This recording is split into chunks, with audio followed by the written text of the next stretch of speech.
means connecting with fellow alums. I felt like when I was at Emory, I was kind of just in my own little bubble and didn't connect Mm. with people as I would have liked. Now that I know the importance of meeting other people outside your bubble, and I've always liked mentoring and engaging with people that might be following in our footsteps. So I think being a board member is engaging, laterally and vertically with people that students that might be coming up and considering Emory. Mm. Thank I you, Sierra. That's great. I can go next. So my name is Sanipa in Houston. So I think for me, being an effective board member, or even in the alumni network, would be helping to create a community for recent Emory alumni grads. Mm. Not a lot of people, at least from my class, moved to Houston, so not a lot of recent grads live in the area. But it would be nice to be able to help facilitate those interactions because you already have the common ground of being an Emory grad, so that people who are moving to a new city feel less overwhelmed with the idea of it. Yeah, so true. Yeah, awesome. I'll add to that. Hey, this is Scott. And so I'm just a little bit of ways from you, and I'm here in Austin. And um, I think it would be awesome to connect people across the state who do have this kind of common bond to kind of come together. And I actually saw this last week. We had our very first kickoff call, and another guy who was brand new to the board, his name is Sam. Turns out he goes to the same church that I go to, and the church is like 250 people, so it's not gigantic. And I was like, holy cow, this is crazy. So we got together and we had a coffee, and it was nice to connect. And so I suspect that this is a good opportunity to make that happen and find other connections across the city and get other people kind of engaged. Yes, that Hi, this is Arthur. I'll chime in here. For me, it means continuity between where I was, the new students and new graduates, and reinforcing and having more surety in the network that we created. It seems to have some ups and downs on real estate cycles, as you might imagine, as it becomes more or less appealing. We've been on kind of probably even a longer than 10-year uptick that we've had, and now we're in a little bit of a downtick. Yeah. And I'm hoping that what I do and what the board does and our groups do is reinforce that connectivity and continuity of undergraduate to graduate to recent alumni to longer term alumni, of which I'm one of the sort of older members of this particular group. And that's what I try to reinforce. And I think the month to month type of activities that we have and cadence and making sure that we get an appropriate turnout for those and a little bit of excitement and excitement by seeing somebody I haven't seen in a long time and sort of making sure that those friendships and business and university connections cement themselves and have some longer term legacy. I can just piggyback on what Arthur said. I feel like our main role is to provide opportunities for people to connect. And Emory makes it pretty easy because you kind of give us that structure kind of to head toward, having certain events during certain times of the year. And I feel like our role as board members is to try to make those opportunities available. And as Arthur said, to, do our best to encourage attendance and get people connected. Yeah, this is David. I also agree that continuity is important. I'm brand new to this position, and our alumni association out here in Phoenix is honestly still getting a little bit more off the ground. Being so far removed from Atlanta, we have a little bit of a smaller alumni presence out here, but still a really solid number of people. And we've been trying to work to build some consistency in terms of when we meet.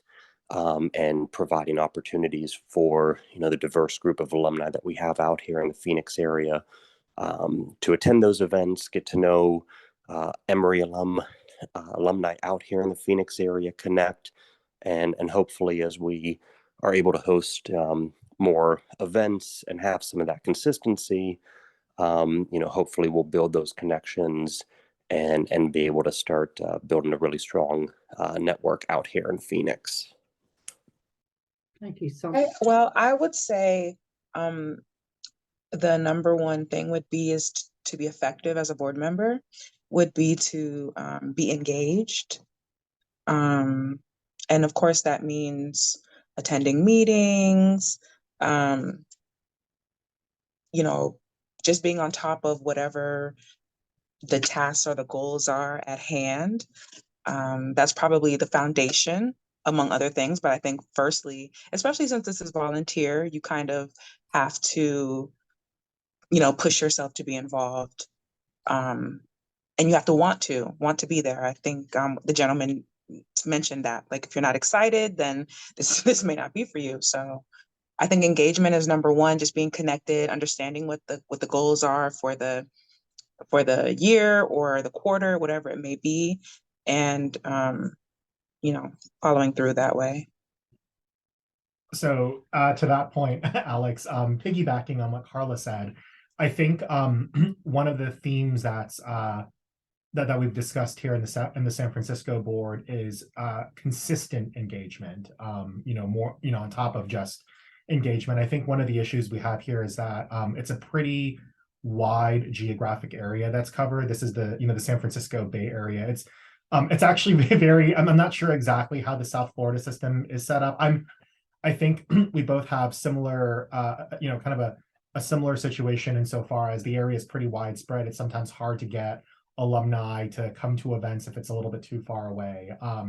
And so, we've tried to tackle the issue here, even though I'm new myself. I know the board here, the existing board, has tried to tackle how we can consistently engage such a broad-based alumni network that's kind of dispersed geographically over 100 square miles or more. And one of the things we've started doing with this year's board, since there are a lot of newcomers such as myself, is have a neighborhood model.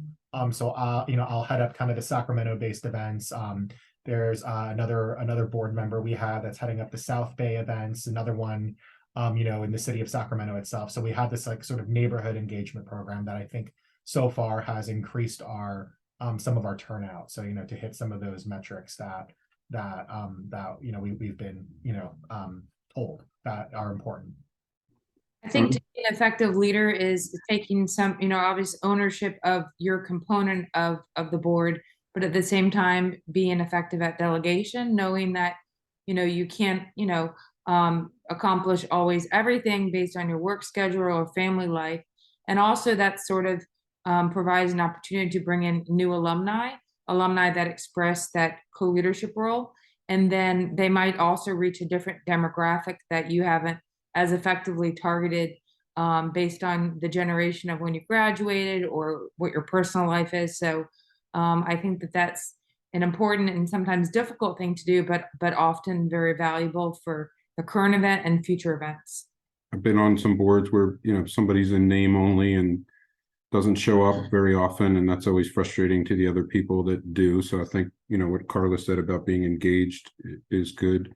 And to kind of piggyback on something that Kelly said, like having something that you bring to the board based on either your, own superpower or your professional life, whether it's, event planning or, website stuff or whatever it is that you can bring uniquely to that board, I think makes an effective board member. I've been on some boards where maybe the president, I think Kelly, the reason I said piggybacking on Kelly, she talked about delegation, and sometimes I've been on boards where the president does everything and you're just showing up to just hear what they did, and it's just not very satisfying. And either that can work both ways. Either they don't have confidence in the people or they're just too much, they just like to do it themselves. But taking on some responsibility based on what unique value you can bring makes an effective board member and makes an effective board also. I'll just continue on that since you mentioned being a recruiter. I think understanding Emory's value system and sort of the projection, the vision that it has, which, requires us to stay in tune with what's going on at Emory, but also representing those values in our day-to-day living, because just how we behave, how we are acting as leaders in our own community can be a manifestation of that, and support Emory's vision, Emory's mission, along with what everybody else has mentioned, which is getting the community involved.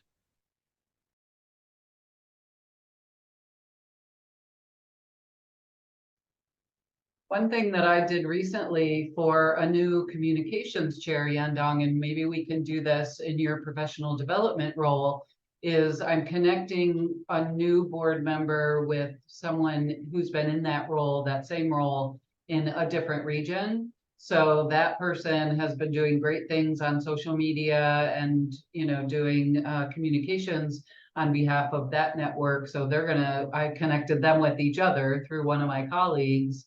So maybe that's a way to speak with somebody who's been doing it and can give you their, hands-on experience. I don't know if any of you have connected with other board members in other regions, or if you think that's useful or would be useful. And also just having a one-on-one, this may be helpful one-on-one, definitely with the president of your network, potentially the other members of your network as well. And maybe you could even suggest having that board retreat or just kind of board outing to kind of get to know each other as well. I think that could be helpful. Veronica? This is Tiara. I was a new member last year, so I actually haven't been on the board that long. But I just feel like it's all been very welcoming from the very beginning. And as a new person, I wasn't expected to like do anything or plan anything. It was really just come, attend the meeting once a month, which, is Zoom, which is perfect for my schedule. And I still felt like I was able to connect, with people, but I didn't have to do anything. I just got to see what everybody was about, see that I like these people. And now that I'm in my second year, okay, now I got to plan an event and do some stuff. Right. They putting you to work now. Yes. Yeah, I agree. I think it's been super helpful for our board to just say, hey, come do as much or as little work with this organization as you want. Like, we'll meet you where you are. So if you're, someone who wants to connect very passively just through socials and through maybe the occasional newsletter, that's totally fine. Or if you want to actually be the one organizing the events, we welcome that too. So I think it's been really nice to have that flexibility, because then we can kind of meet members at the level of engagement that they want to be.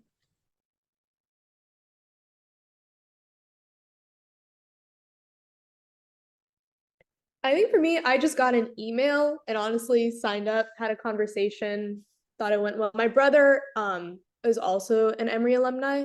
So when I was at Emory / like going through it, I saw like the work that he was doing in his alumni network in Boston, and then I can't remember where else he was for it, but I know he was in it for Boston. So I saw that he was having, I think I was just already taking an active interest when I knew I was coming to Houston. Similarly reached out to her and said, hey, I'd love to get plugged in. How do I do that? I did because I'm pretty new to Austin. I've been here for about a year. And before that, I was living in Denver, where I was plugged into the Emory alumni crew. And we did a volunteering event, on Emory Cares Day. We went to a food bank and I met probably 20 people. It was really a wonderful time. And so I thought, gosh, I'd love to use that avenue to make some friends here in Austin. And so yeah, Emory Cares is just phenomenal. And what I've been telling, my board members is you can do those any time of year. They're always a draw. And it's really a great way, not just for board members, but for alumni who maybe haven't been engaged on a volunteer level, to really showcase something they might already be doing in the community that they're passionate about, and share that with alumni and get them on board. We had example, there was another group trying to create a Latinx group in DC, I believe. And so we were able to connect with them, kind of brainstorm what's been working, what's not been working. Are there any opportunities for collaboration? And I think I think it sounds simple, but for me, it was not. To be patient and consistent. It's not, as soon as it's not always possible to just like hit the ground running and have an automatic group of people that are willing to jump in. And so I think just being genuinely eager and intentional about building those connections it's sort of like a slow burn. So it's a slow incline to kind of building those connections and then soon bringing those people into the fold.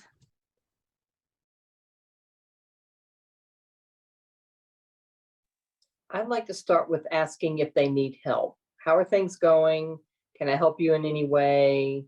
Do you need somebody to sit at the registration desk? That kind of stuff. Yeah, that's great. Anybody else? I think you should hold regular meetings, and in those meetings, then you can always kind of like follow up and asking where you are, and kind of go over what your role is and how is it going. So the bigger picture, you're discussing that in the meeting. And that way someone is always held accountable, because they know when they're coming to the meeting, they have to come with some results or come with some form of information to present. Have regular meetings, because when you don't have that, it's just because this is volunteer. So it's just keeping people, again, the word engaged, and, having these regular meetings really helps. If people be more accountable when they have the meetings and they know, okay, this is something that I have to stay on top of. Absolutely. That's a good point. Anybody else? Jamie, can I ask a question? Yeah. So I just agreed to join like the Austin Alumni Board like a week ago. So I haven't been to any meetings yet. I've really done a whole lot. So I'm just curious, what are like maybe for other people in the group, like how often do you all meet? And format, what does it look like? What's the structure? How long? I kind of want to know some of those things as we kind of are setting up our board. Yeah. So I think it's just a one-person board until me and someone else join. Oh, you're a board of one? I think right now it's a board of one, and now me and someone else are joining, so it's gonna be a board of three. So we'll have a little more. Good. Gotcha. Would anybody like to answer Sam's question? Oh, definitely. You want to engage each. Let me stop using the word engage. I suppose it's the word of the night. Get to know each other, go out and meet you since you're new, in an informal setting, and then sit down and, kind of build a rapport. And of course, have someone lay out, of course, the staff member will help you to kind of lay out what your plans are for the Austin community, and have that all structured, and kind of keep your meetings very structured too, not just what we call just a random meeting. Make it structured. Do what's it, Dooley pool, so you can find your schedule. If you can schedule out a year or at least 6 months, because people's schedule kind of changes. So kind of, so you can meet, like, especially if you're new, I would want to meet like every month since you're new, just to kind of get your hands wrapped around what your board wants to do within your network. Do you have a specific role, Sam, or are there titles that you guys have? I think we're still trying to figure it all out. We had a call a week or two ago to sort of talk about it and kind of agree to it. And so I think after this, we're going to kind of talk through it and set it up and plan an event. So all like the structure, the titles, and all that still coming together. I think once a month probably is good to begin with, though, and see if we can space it out more after that. Yeah. That's what I was thinking. Yeah, then when you kind of get everything all, laid out and know what you guys are doing and you're comfortable with what you're doing. Yeah. Just in the beginning. I definitely think that, from leadership and just, I guess, experience throughout the years of networks being successful, I definitely would recommend that somebody is a communications or social media chair, because so much of what we do is about communicating out what we're doing or communicating, among all of the alumni in your network. And I think consistently communicating is something also that's really important to our alumni. So knowing that they can hear from you or that they can anticipate getting like a monthly newsletter or something like that is very, I feel like a lot of our alumni have grown to anticipate those things. And it's where they get a lot of their information from, both kind of like what's going on in their network and then Emory-wide. I definitely think I just want to echo what Christine said about having regular meetings. I try really hard to keep all of the networks that I oversee on a monthly cadence, but I know that sometimes that's a little bit much for some people. So I do have another network that does just quarterly, and that seems to work well for them. So really, it depends on your group, and it depends on how much energy you can devote to the network. And how long your group has been in place? The 60 plus, because I'm the only one on the board that's still working. We meet every single week. I'm so impressed by that. Which is ridiculous. I know, because they're not working. But well, all of them but me, right? So but we do have an activity every single month, whether it's on Zoom or meeting in person, at least one a month. So it also depends on how often you want to do things.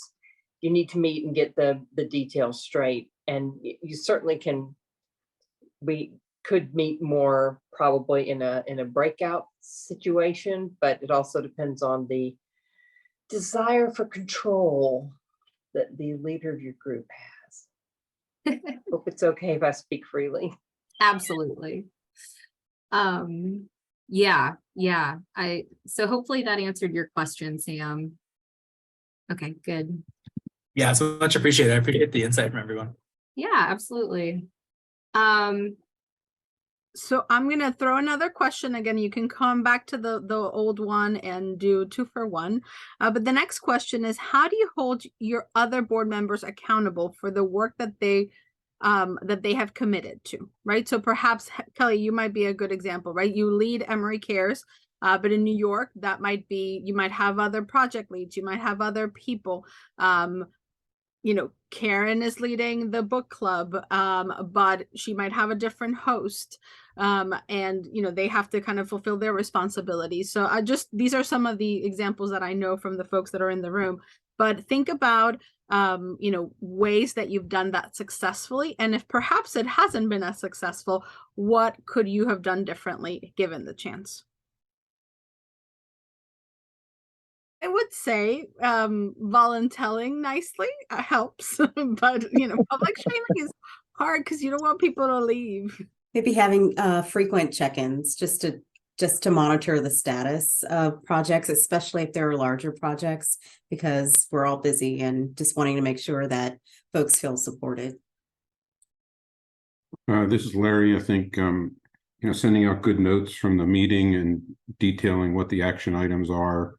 And then if you're, in charge, so to speak, making your own notes to follow up with the person before the next meeting so that things don't drag on forever, like a midway checkpoint.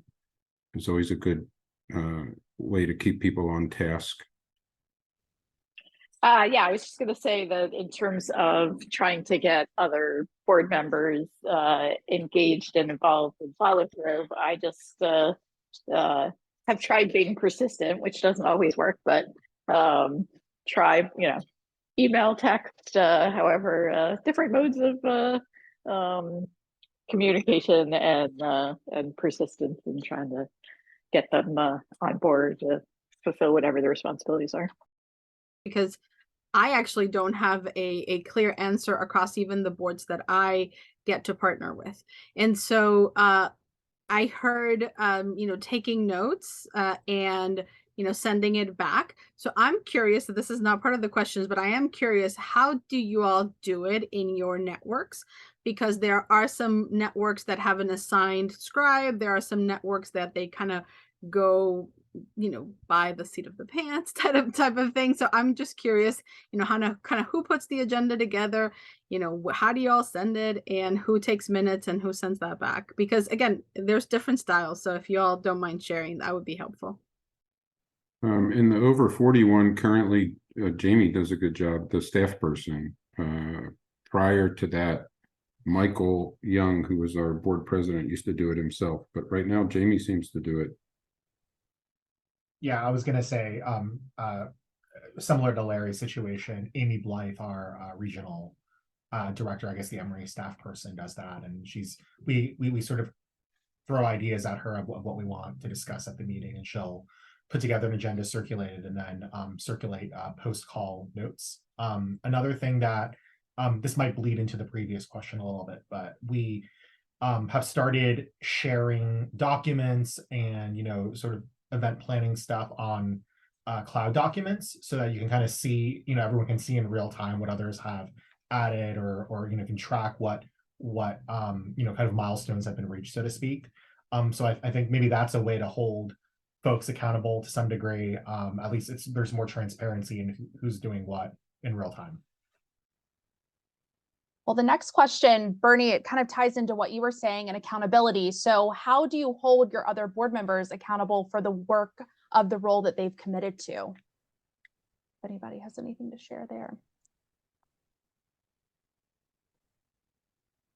I mean, I think that falls mostly on the leadership of the board. I mean, I think our board's a little bit bigger in Palm Beach County, but I mean, I would say that the president, vice president, kind of weighing in sidebar is needed, when someone's not quite, setting expectations or just following up with feedback, maybe if they're falling short and just seeing what other help they may need. But I really think that's where it needs to come from, because I mean, I'm a member at large, probably one of the longer standing members on the board, but probably, a project, it wouldn't come off as well from me if I were to go try to provide somebody feedback on areas they may improve on with whatever they're leading. So those are just my 2 cents.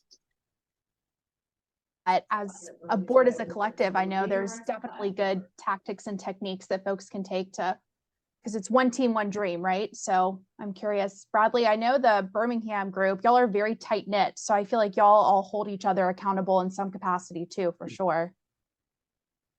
That's true. Yeah. The Emory group here in Birmingham basically got restarted just 3 years or so ago. I don't think it was terribly active before that.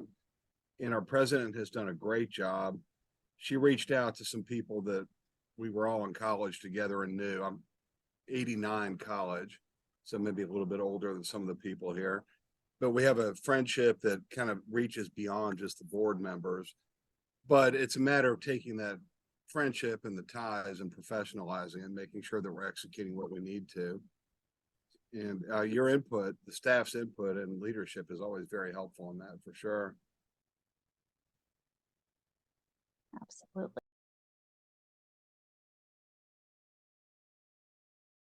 I guess that the first thing is your board's mission clear?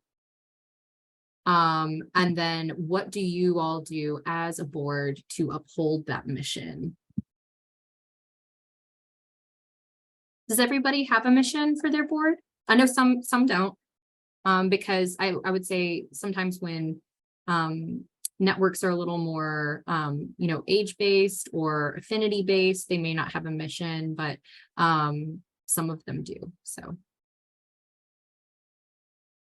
anybody? Yeah, we've got all that. But we've also been up and running for 2 years almost. Right. And that makes a big difference. So if you're just getting started, that's understanding who you are and what you want to do is really helpful. So And what are some hopefully- key elements that Yeah. help? What are some key things that the 60+ board does that helps you fulfill your mission throughout the year? Well, for one thing, because we are a global Mm, team. We have to keep reminding our, although only people in Atlanta are on the board or in Georgia, the state of Georgia, we have to keep reminding ourselves that in a quarter, on a quarterly basis, not to have more, hopefully more than one in-person event, because everybody outside of Atlanta cannot participate in those in-person events. So we try to remember, so far we've been pretty good about it, to have at least 2 Zoom-based activities so that we can provide support. And of course, the topic to our wider audience, and the topics that we use are probably ones that the rest of y'all would roll your eyes at, because it's, you know, how to handle when your partner is getting dementia or memory issues, and how to get care for them. So we're trying to make the, and we've talked about a lot of other things, how to write your memoir, how to get a book published. When you're at this time of your life, you're kind of reflecting on what you've done and how to leave that legacy behind. So we try to be very careful to cater to our target market, which is marketing 101. yes, cater to targeting, target audience. I think that's definitely key. But I think the key to that, to being able to cater to your target audience, is knowing your audience and knowing your network. And so how do you keep on top of what it is that your network wants? Do you send out surveys? How do you do it? We send out surveys. One thing is that there are 2 indicators of success for us. One is how many people sign up for the event and how many people show up for the event. And if people don't like the topic, they don't sign up or show up. And if they like the topic, they'll sign up knowing we've kind of trained our base to know that they can watch a replay of the Zoom later for the presentation. So we had something, I guess it was 2 weeks ago, where it was about writing your memoir, and it was a fabulous event. We had 286 people sign up, 136 showed up, and by noon the next day, we had 100 people had already rewatched it. Oh, that's cool that you could tell how many people rewatched it. That's awesome. Right. So that's, if they show up and they show up later to watch it, if they couldn't be there at that time, that's a pretty good indicator you've got a good topic. If they don't show up, okay, you don't have to be perfect. You just have to keep trying. Yeah. Wonderful. Thank you. That's very insightful. And, as a staff liaison for a number of networks, I'm still trying to figure out what it is that our networks actually want. Like what type of events or opportunities or webinars actually speak to our audience. So that's great. Does anybody else want to add anything? I would just say, if you're in a physical location for a group like Sam is in Austin, that's a great opportunity to have aspects of an event that all ages can participate in. So can you bring your kids? Can you not bring your kids? Is this physically exerting? If it is, are there jobs that you can have people from the 60+ group come and help you with? Can we drive our truck over and haul the trash away, or whatever it is you're doing? Can we bring our tools? We have tools, So anything I think you can do to make it relevant to the group you're trying to get together. And that means for our group, we don't do anything strenuously physical. We go to the Schwartz and we go to the Carlos and we, do things like that. We do not have a lot of people that sign up for the Emory Cares Day, except for me, because I love it. So. Awesome. Yeah, it's good advice. We did it. I mean, I wasn't part of the board, but I helped with a service activity back over the summer. And it was good. It was family oriented. And so we had a few families sign up, and that was a good time. But that's good advice to think about all age groups. You know, I want to piggyback off of that real quick, because one of my colleagues, who I'm not sure if any of you all know, but his name is Davis Husk, and he's actually on the call, but he's in a different breakout room. He has had some great success here in Atlanta creating events that appeal. It's not just, oh, it's only family, like an only family event, or it's only recent grads, or it's only over 40. He's done such a fantastic job at creating events that are just so multifaceted that anybody could enjoy going to them. And I just feel like that's such a brilliant way to approach engagement opportunities with our alumni, because our alumni are all over the board in terms of, you know, where they are in their life, you know, stages, or where they are in their career, where they are physically, all of that stuff. So I definitely think that the way we're starting to move as the Alumni Association overall is to really start thinking more broadly as we approach events, like how can we reach more people or engage more people? So I love that. The next question is for on the EEN front, one of the things that I see as my role is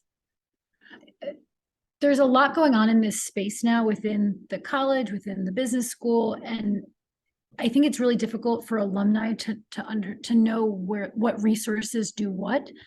So I guess I see my role as being a bit of a traffic cop, and making people aware of what is out there and what, depending on what their needs are, what can best serve them. As Woody Allen says, 90% of life is just showing up. And I think for a lot of the board things, it's showing up, smile on your face, enthusiastic, knowing what the sort of the agenda is, and looking to your cohort to have a similar sort of attitude about that. There have been more than one time I've said to some of the other board members that I'm not sure I'm doing enough or pulling my weight, or what should I be doing, or should I be doing more? And generally we come to the same sort of conclusion that, you know, showing up is very, very important. And, you know, grabbing whatever task may be needed to be done for the next event we have, and running with that.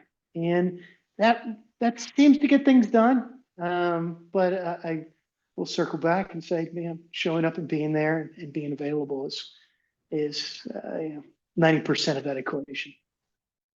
I think, you know, at least for me, starting up the Sacramento network, so to speak, you know, I think a lot of people don't realize that there exists, you know, such a network, because there obviously formerly wasn't. But it's really, you know, reaching out to folks in different ways. Not everybody checks Facebook, not everybody checks LinkedIn on a consistent basis. There's, you know, here in Sacramento, there's about 250, I think somewhere between 250 and 300 alumni. And it's sort of bifurcated between young alumni and older alumni. And so, you know, because of that, I think, you know, what I've tried to do is just reach out kind of on a grassroots level to everybody through different media, and you know, really kind of get a sense of what types of events people want. You know, the younger folks seem to want more networking and professional opportunities, whereas the older folks, you know, seem to want more, you know, social experiences or just get-togethers, especially during, you know, this post-COVID period, or I guess it's still COVID, but you know, so I think it's really, for me, it's been learning what folks want and what are the most effective ways to reach out to people. Because, you know, there was previously no network here.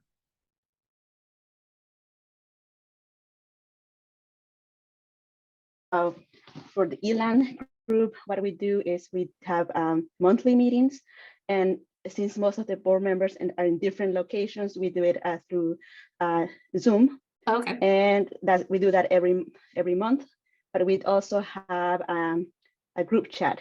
So if we need to, like, you know, throw in ideas that we need to discuss immediately, we can do it that way. Or if it's more formal, we can do it like through email. But yeah, that's how we do it.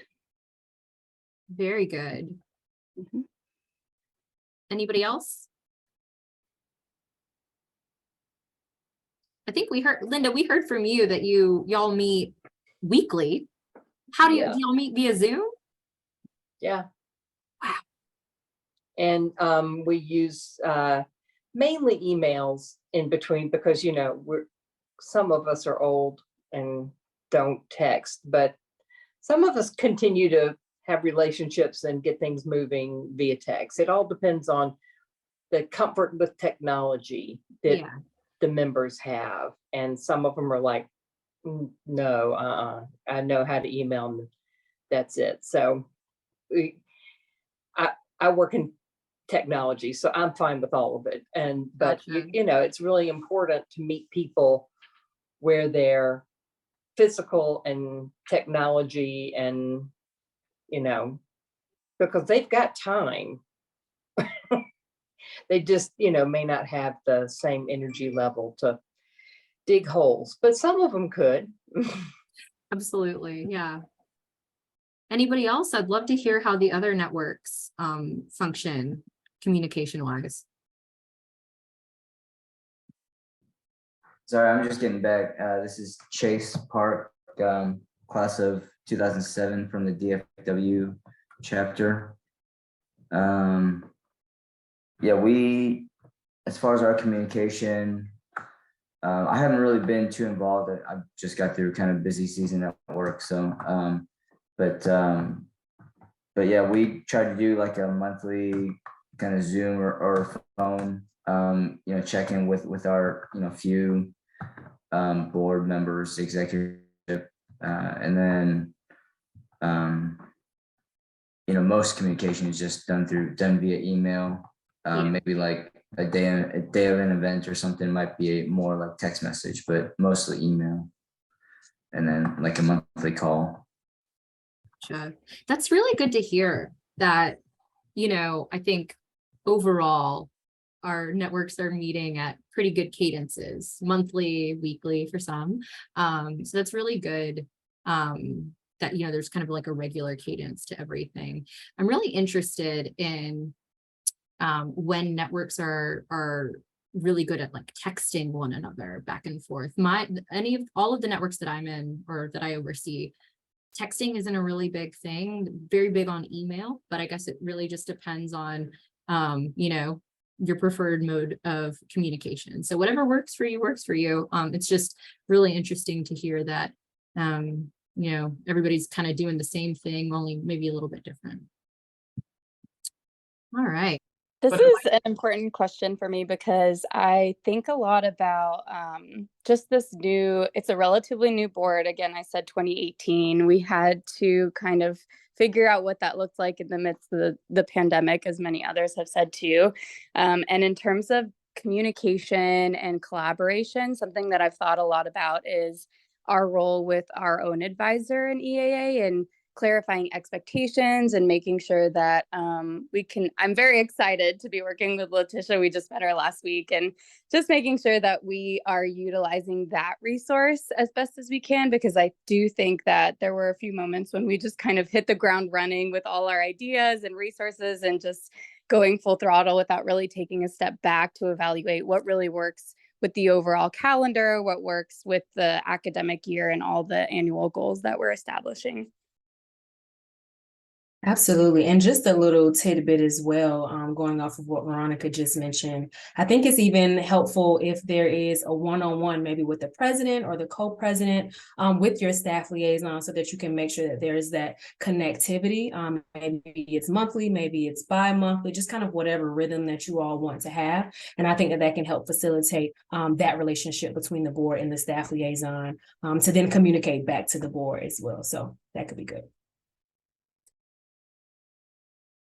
Yeah, I love it. The one-on-one direct channels, you have an agenda definitely helps a lot. And also during those meetings, create a space for some, timely questions. Or one thing that also I found extremely effective, we tend to run a retro session once in a while, just going through, what's been working, what's not been working.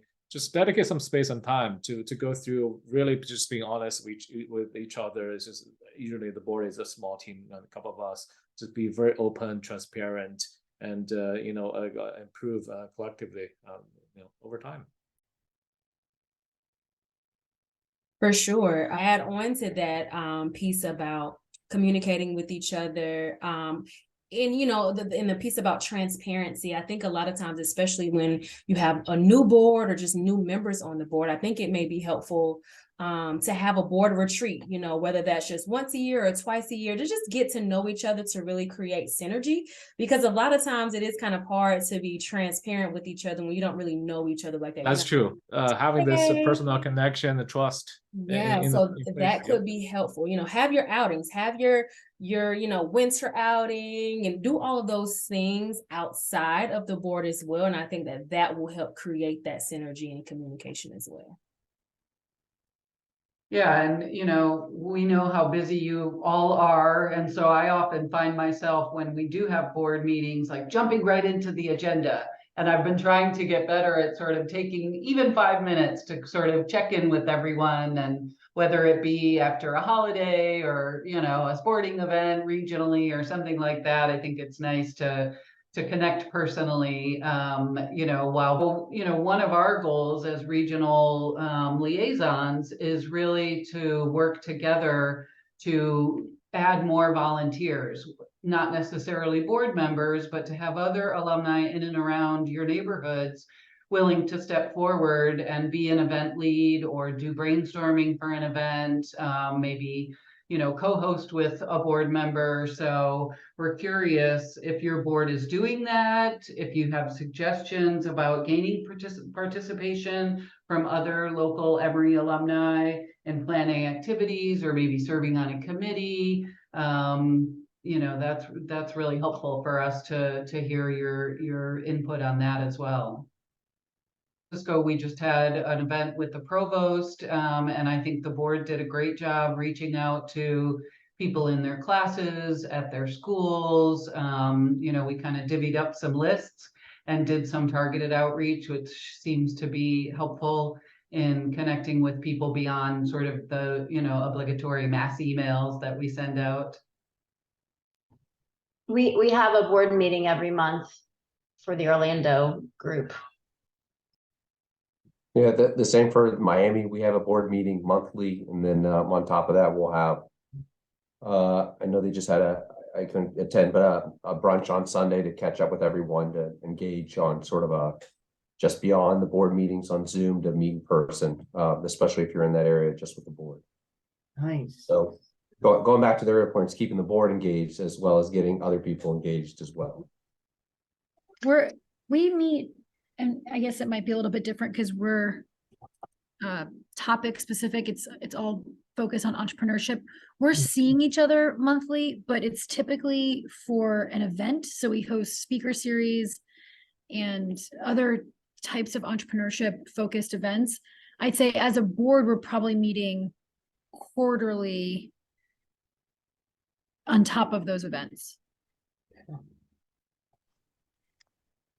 The real estate alumni group is probably every other month. And there's some events woven within that every other month sort of pace. And we've also been known to kick the can down the road during slower times during the year. And generally our communication in between those meetings is coordinating those events, who's doing it next.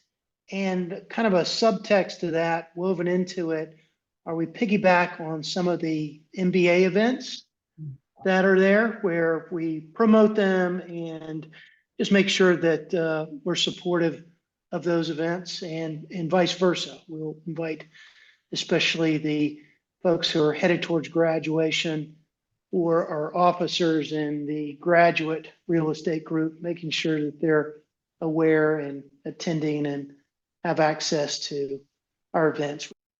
And in Richmond, we're meeting quarterly as a board, and then we have email communications when we're planning events in between sometimes. We've jumped on calls, to solidify details if we need to. And then, we see each other kind of between those meetings at events, as other people mentioned. In Phoenix, we meet about quarterly. It's usually, our meetings are usually driven by preparation for events. We had 3 events last year. Honestly, I think we could probably formalize our meetings a little bit better, but that's sort of the approach that we've taken initially. Okay. In what ways do you think you can formalize the meetings a little bit more? I think maybe just setting them up. Like I said, right now they're kind of event driven. I think doing something where we have more of a standard meeting, whether it's quarterly, every other month, monthly, I think something along those lines would probably be beneficial to us out here in the Phoenix area. Okay. But going back to the point that David just mentioned, I think formalizing that meeting schedule would be great, like kind of from the beginning of the year, so that we have it on our books. I think we kind of get like a month's heads up if we need to meet. And it comes out about quarterly, but I know like we're going to in March, we're going to meet in June. I think knowing that up front will help us better plan and be more efficient during those meetings. You mean in between meetings, like other than a board meeting? Like, Yep. Yeah. Well- In between meetings, I would say to communicate important details. I mean, I'll share towards the end sort of kind of how I've managed different boards, because they do have different personalities, I would say. okay. Well, just recently we decided to at least try to have the meeting on regularly, like the first Wednesday of the month we picked. Some of us that had wonderful Wednesdays, we thought that would be apropos. But in between is mostly just email, as far as a communication method. And, it certainly changed during COVID. Pre-COVID, we would get together physically much more often than we have been able to in the last 3 years. Ours is primarily now through the emails, before and after the meeting. At some point we did have like a WhatsApp group, but I think whomever was like maintaining that becomes a hard thing to maintain, and people are like all the pings, and it was the same individuals always engaged in the discussion. So that I think just went obsolete. But we do find the emails very effective, and those usually led in advance by our staff and also by our president. Friendly reminders of send our updates for the upcoming meeting. You need to, fill out this commitment to the board, etc. And then with individual members of your sort of subcommittee or committee itself, that's more like text-based, at least based on the Emory Cares of our New York network. Just going to say that, email for us has been effective. We have kind of like with Larry's network, once a month meeting on a date that we've all chosen by Zoom. We've also, I feel like our group is getting a little bit closer knit. So we've just been texting each other stuff too, as we're planning stuff out a day or the day of an event. Just wanted to also add that we primarily communicate through email for, I guess, communicating decisions or next steps. And then we use our meetings to talk about or provide readouts from smaller meetings. And so just use the meetings primarily as an opportunity to engage the larger group, the larger board. I do have a running text thread with all of my boards. Some are more active than others, but I do find that it's helpful to just kind of have the president mostly or the vice president just post reminders, or I can remind them via text. Sometimes emails, I mean, they are effective, but not everybody reads my emails. So the other thing that I do, which is helpful, is I create calendar invites for any pressing things that might be happening, for example, like this event. So some folks might not register, but they actually will click on the Zoom and attend. And so even through that, you know, it engages the board members that are in place. But that is something that I drive as staff, not, you know, it's not driven by board members. So that's just an idea. Well, my board in West Palm Beach, as one may imagine, being more of a retirement mecca, is a little more seasoned. So I would say our communication is predominantly email. You know, we certainly get together at least once a month on a call, have a follow-up from there. And then as far as organizing events or activities, it's predominantly email, but you know, maybe the group that's leading it may be texting together. But I think it really just depends on your generation and your comfort level. Because if you know, if I were on a board with my kids, they would throw rocks at me if I was emailing them. So we're just starting out in Savannah, so our communication's sparing.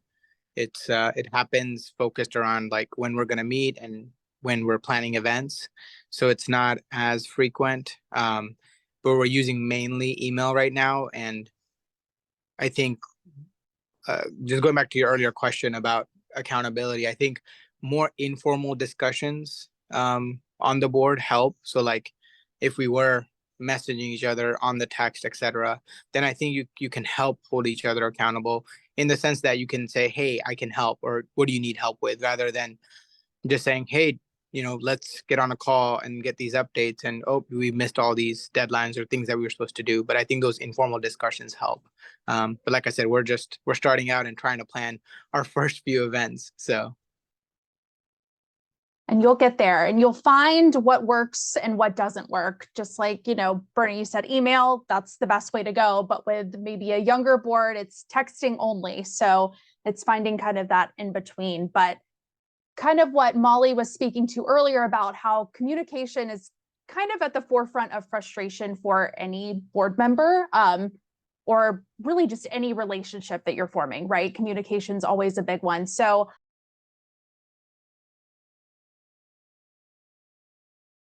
comment on something that you said about, you know, wanting more participation. I think that that is absolutely, you know, I'll second that and honor that statement. But I also want you all to start thinking about how we can reframe our idea of what it looks like to have a successful event. Because some events we don't need, you know, 50, 60 people to be in attendance. But did you gain a new board member, right? Do you have a new person that is going to volunteer at an event? Are you engaging new people that you didn't engage at your last event? So those are all successes, even if you have 10 people, even if you have 5 people that are attending your event. And so I definitely want to just throw that out there just so you all can think about that, because it's not always about the numbers, right? And so I think that sort of reframing what we think about success may be helpful. I hope it's helpful, but may be helpful in how you're viewing, you know, how many people show up at your events. Yeah, that's a great point. One thing I was going to add is that early on, we had a lot of conversations about not just what makes an event successful, but what things what opportunities might we be missing to really reach out to our constituents. So one thing that we learned in the process is it really does make a big difference to plan out any sort of events or things that are coming up, because there's so many resources that you all offer in terms of marketing and making sure we're on different calendars and that we're leveraging other groups that are getting together. And that's something that we haven't quite learned how to tap into yet. And so I think that's something that's really valuable that we're hoping to do moving forward. The first event I went to was an Astros game, which I think was a huge success. There was like a ton of people there. And even when I was talking to the board, it seemed like past events that were successful were the ones that were outside. Problem is Houston gets really hot. So it ended up being like, we just have a very limited timeline to work on if we do want to do outside events. And then I think also Houston's a very spread out city. So this was something that I was hearing a lot from like previous board members, is that it's hard to find a good location for central events. So if like someone, because you can easily take like 3 hours to get from one side of Houston to the other side. So a lot of people end up being dissuaded if it's on a weekday night or even on like a weekend to come to an event that's not close by. And yeah, we've talked about, I think that's kind of what the decision is to do like Emory in your neighborhood event. So I think that's kind of what we're looking to roll out starting soon, I think. I agree with the sporting events. This is Tierra. We did the World Games where Birmingham hosted the World Games this summer. And so we did an event together where, you could buy tickets and everything. And we went to the opening ceremonies together, and that was great. And we all sat together, but you couldn't really talk to each other. So that was the one downside of the sporting event kind of deal. You couldn't talk to each other, but we all had a great time. And it was just kind of, I guess, nice to be in the same space.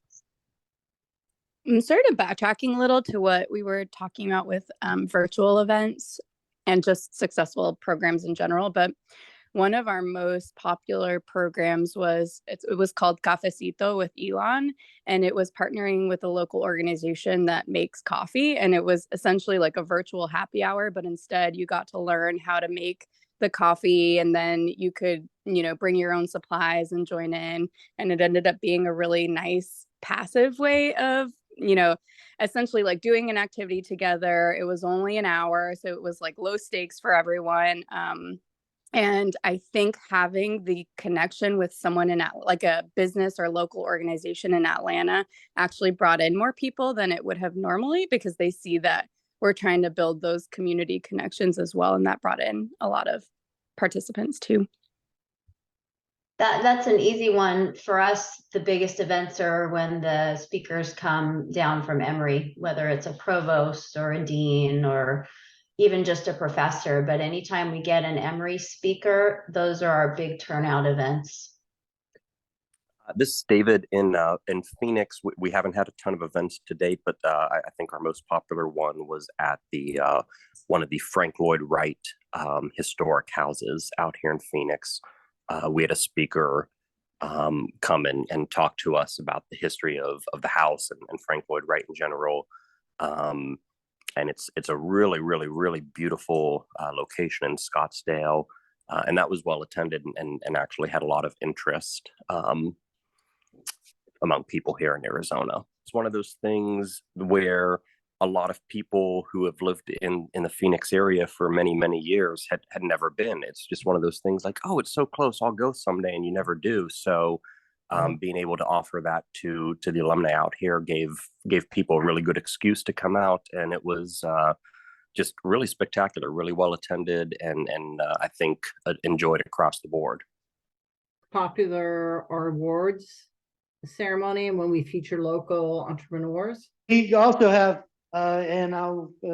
we have similar sort of opportunities, and those are, a speaker that draws attention in a venue that draws attention. And when we have those line up, be it a single speaker or a group of panelists, we just get really quality folks for both of those.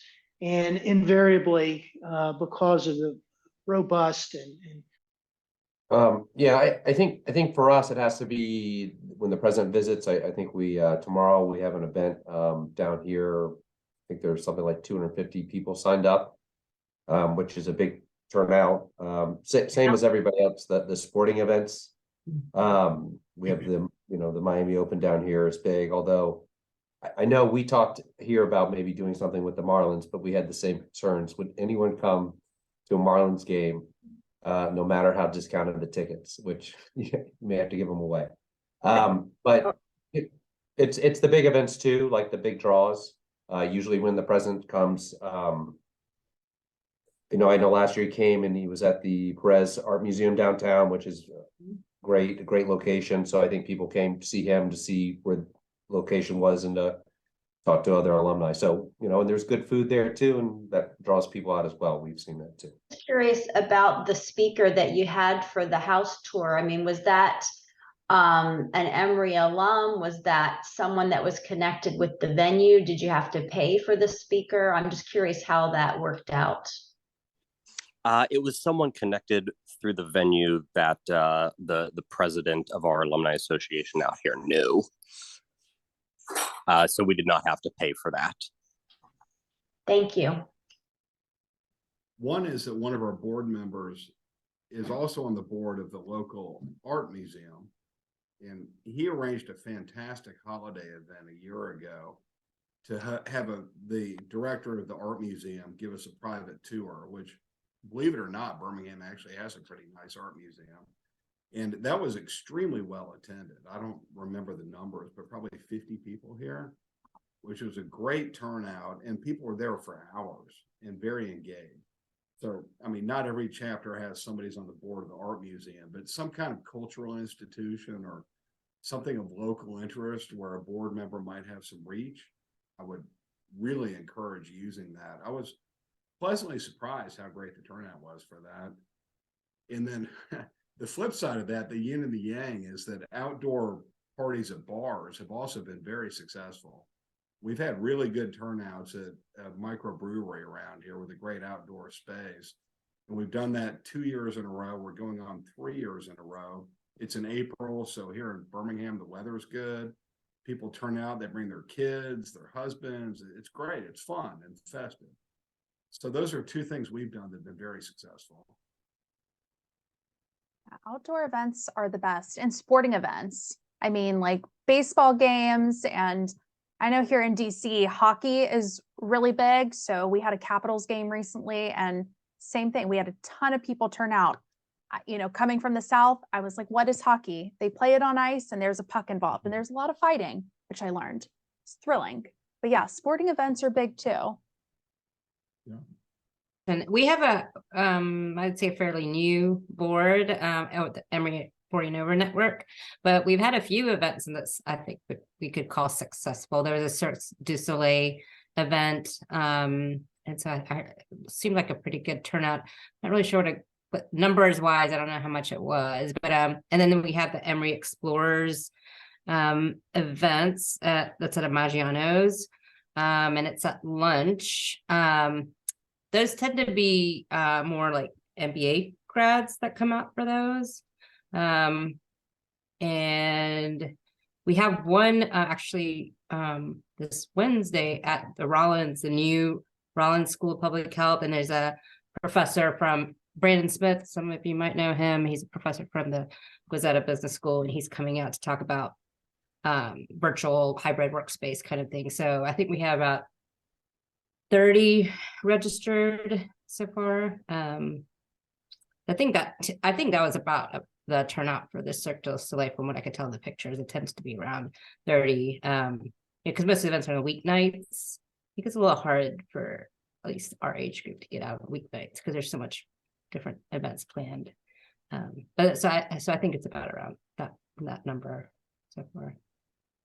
Actually, so there are two more. I think we're gonna have a really good Braves outing this spring. That sounds really good. And it's gonna have like this kind of behind the scenes something being planned. I know there's one coming up with the Carlos Museum where it's a behind the scenes tour with the mummy experience. And that's just for, I think that's just gonna, yeah, they made it at Emory in Your Neighborhood, actually. So yeah, we'll see how that goes. Yeah, this is Bernie. I mean, I'd say one of our more successful events was actually axe throwing, which I think has hit all the communities we're in.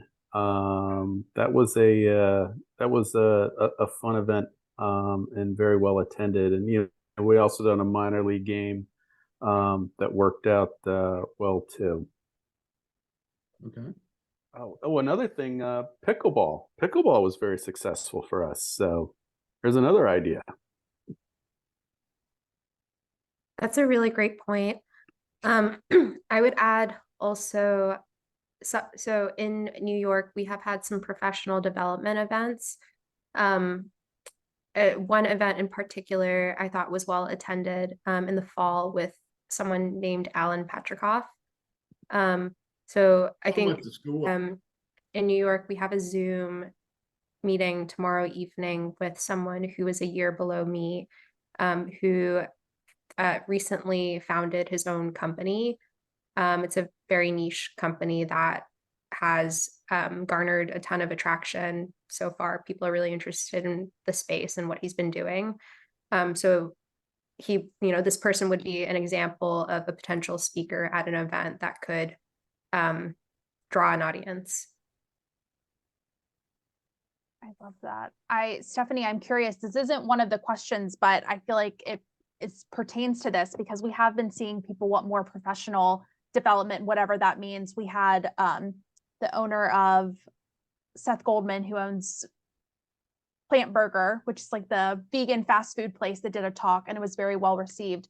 How do you go about finding alumni speakers like that? Is it just from word of mouth and somebody brings up the idea of, hey, we should get Patrick to speak or do something like that? How does that work for y'all?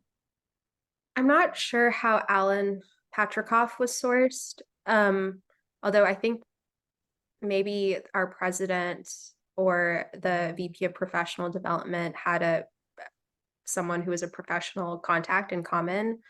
I know for Jason, I know him personally through Emory. We met in a creative writing workshop class where I was assigned to edit his poetry, which is hilarious given his professional achievements at the moment. So we met through class, and we also met through Greek Life as well. And I, had some knowledge of his company because the partners at my previous firm were really interested in what he was doing. And so I think through like the personal relationship, I was able to get a Zoom scheduled with him, and we had to schedule it like 3 months in advance. That's incredible.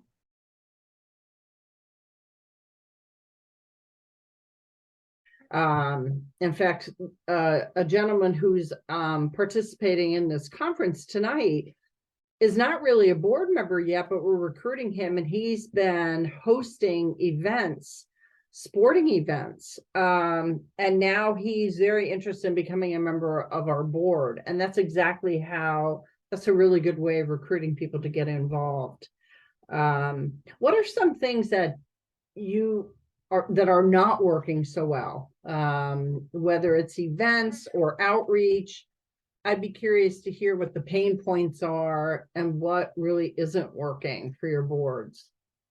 Where we have to watch ourselves is we make sure we don't overplan. We have too many events. They have to be consequential.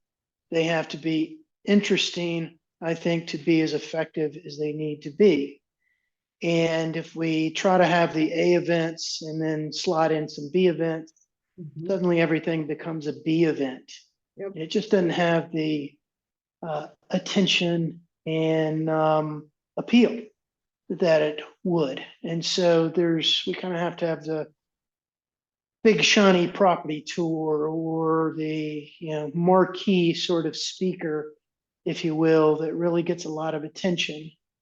And those have worked out extraordinarily well.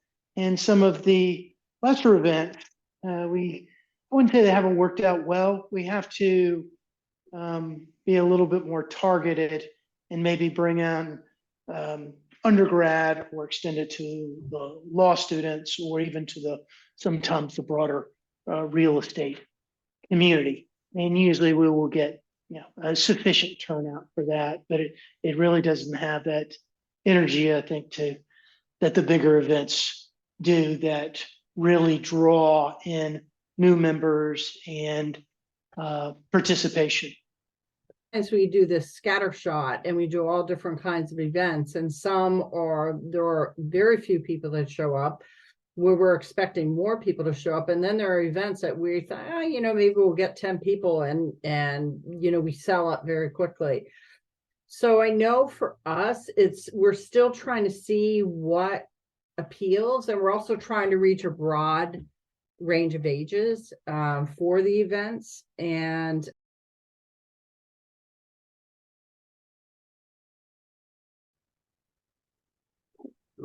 well, the easiest way, if you have the one-on-one connection with that person, that always yields the highest success rates. And then it's commonality with school, or you work in a similar industry and come across each other, and then from there. I think in New York, the Penn Club is fairly conveniently located near many people's offices. So the events that have been at the Penn Club, it's been easier for me to get my friends to join just because it's, on the way home for them, as it is for me.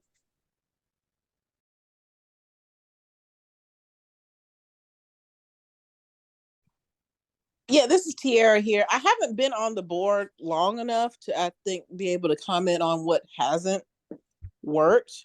I know one thing, the weather is really fickle here, especially this year. So, we had our Emory Cares event in November, and we had decent turnout, but I know on our board, we're always hoping for more turnout because we just feel like we're so close to Atlanta and Birmingham that we should just have like this huge, group of people always, willing to participate and stuff. And we not as much as we would like. And, so just something as simple as planning an event, whether it's outside or inside, because the weather is so fickle. I know that's, in my short time on the board, that's one thing that we have to deal with. I think it's the COVID afterwash, a lot of it. Everyone has gotten very selective with how they spend their time. And I think there's a lot competing for people's attention. And I think because of that, the expectation of what the event will entail, if they're going to motivate, it's raised the bar. I don't think it's personal, but I just think it has to, outbeat something else for people to be able to allocate their energy to these types of activities. Sadly, it's Atlanta traffic. You have a, let's say an hour event, and then all of a sudden, it's 45 minutes to get there and 45 minutes to get out. And that is just a cold damper for folks, getting from Buckhead over to Emory, Buckhead to Decatur, or vice versa. It can just turn into tough times. And I know all these urban areas, you guys are probably no strangers to that issue either. So we kind of have to weave that into what our expectations and our choices for venues and events are. Try to have as many events in Manhattan as possible because it's sort of centrally located, and when we try and branch out into the other boroughs, not as successful. I'll agree with that too. I've been on this board for years, and we've tried lots of different things to try to increase engagement. And at one point we were trying to have, each quarter having an event in a different part of town. It did not help at all. I agree, just pick a centrally located area that's convenient for your board members, because otherwise you're just going to burn out your board expecting people to drive, an hour away to support an event. So I don't think there's an easy solution to that one. People might have had past experience that are beyond our control. So those could be barriers that we might have to help overcome. And then the person decides whether or not they want to engage. Like, we can't force anybody to do it, but there might be some mixed feelings that are real. So just throwing that out there as something, if you have ideas, I would welcome them. But any thoughts as we, kind of close out this session? Offering weekday and weekend options. Effective things would be like offering swag at events. The first 5 people that register, they've offered like early discounts for early bird registration. If you register by this deadline, it might be this slightly discounted rate. But I know I don't have a family myself, but some of the barriers I've heard of are not offering a broad enough geographic spread. So although, Manhattan is small but big, a lot of offering family-friendly events, maybe something more out in one of the other boroughs, making it easy to get to for everyone. So those are ways to maybe improve recruitment for events, but offering versatility as well. So just, like, especially considering the time of day, people from Decatur are not going to go to Alpharetta if it's a happy hour type event. So spreading things out and trying different locations works. The other thing, we've been able to take advantage of being here with Emory. We've had a lunch series at Maggiano's where we've had professors come and speak, and that's been very well attended. So we've really, benefited from those things. And then the Zoom things work, the Zoom things, even though lots of people are tired of Zoom because of COVID, but it does especially help with traffic and people with families and other obligations, because you're not adding an extra, hour with a half hour travel on each end to the time commitment. So I think, that's a COVID positive, so to speak, in the sense that people are more comfortable with it, and it seems to work and do well and overcome some of those barriers. For sure. Yes, I would add a blend between casual events and events that are maybe just more, where you have to dress up. I found that, the first event that I ended up at with the Broward County was beer and wings. And I said, okay, I don't have to dress up. I don't have to think too much about it. I was, running late, but it wasn't too much because I knew it was something casual. So I think a nice blend works too. And not only to piggyback on what Carla just said, that reminds me, not only a blend of the dress code, but we've tried to alternate between things that are purely social and things that are more community serve, like a piggybacking and doing our own Emory Cares type event. So, community service type thing, and then a more educational learning type thing, and rotating the focus of those things on a purposeful basis. Because different people have different interests, especially when you're, the name is just age-based. You don't know what other interests people have. So the best events that we've had are either on a Thursday night or on a Sunday afternoon, or whatever that's worth. I don't know if that's unique here or universal, but Thursday nights, people ready to go out and happy to go in nice weather to the microbrewery. Sunday afternoon, go to the art museum, cold and wet outside, go inside. So that's worked for us. And we're trying to target those days in general. We've experimented with different nights of the week and around holidays and so forth. And that's kind of our core focus right now. I think it's hard in Atlanta. It's hard. Sunday afternoons work just because of the traffic, and everybody's working virtually now. It's not like everybody's, in the Emory area or downtown. Like everybody's at their house, and then for them to like drive to, I don't know. I think it's kind of inconvenient on the weeknights for people who live outside the perimeter.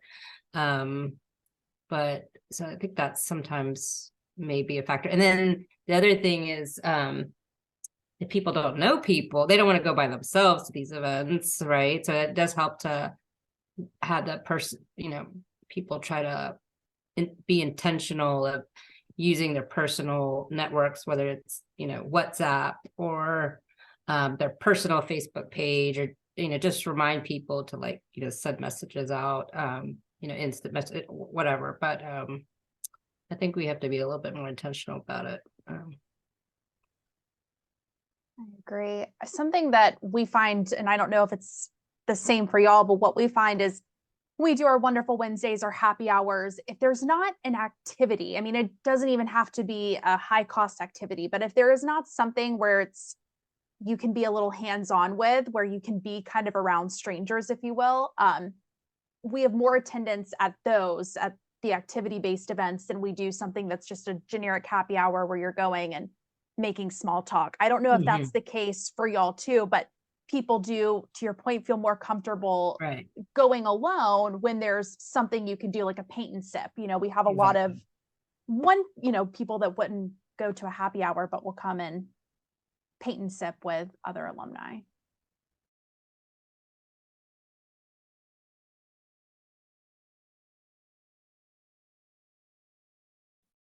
Is that with the alumni association or?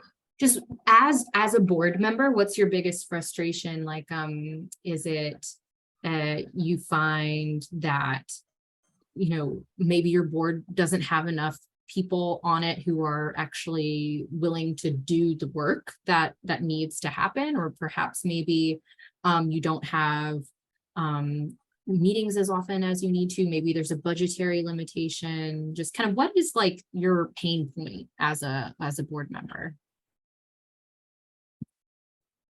I guess, I think you mentioned earlier about just kind of not having enough people involved, like at that level that you need. I don't know if it's just because it's Dallas and the geographical, you know, area is just very, very broad, very, you know, wide, you know, and we also kind of cover Fort Worth as well. And so, you know, I don't know if it's just that is the biggest, you know, issue. But yeah, it's been tough to really get younger alumni to, you know, answer the call and you know, kind of serve to keep it going.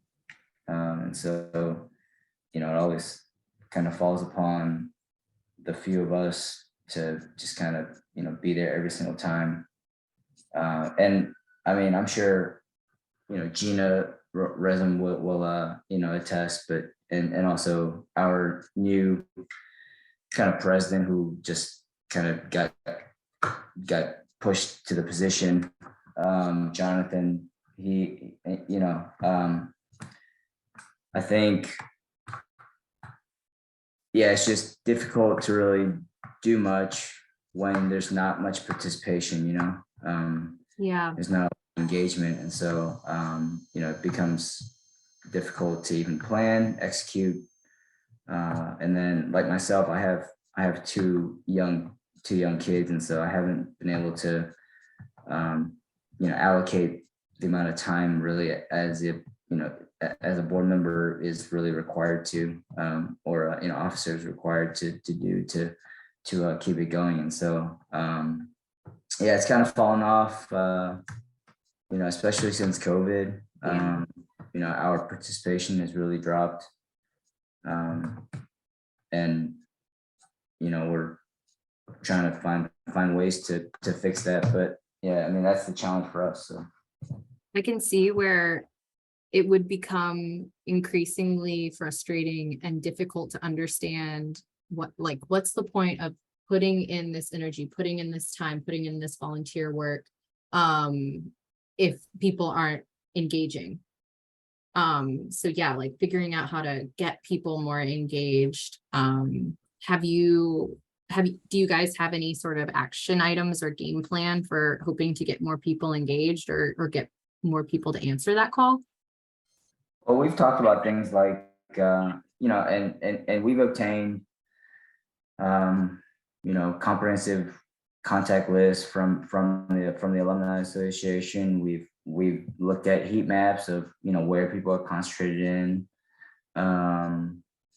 You know, Gina has worked with us to try and, you know, even do things like spotlight business owners in the area that are Emory alumni and have an event at their store or you know, or something to, you know, allow them to kind of promote their business or whatever. And you know, and so, but even that, you know, I mean, there was a little traction, but then you end up like email just kind of fizzes out or whatever. And so, you know, it's just, I mean, I don't know what it is about Dallas. Yeah, but yeah, I mean, you hear other cities like Chicago and you know, I think it was San Francisco that was pretty active. You know, it's been tougher to really get those alumni who kind of want to, you know, check out events and you know want to get involved. So yeah. But I think the biggest frustration is when we put a lot of time and effort into planning events and the turnout is low. I think that's the biggest frustration.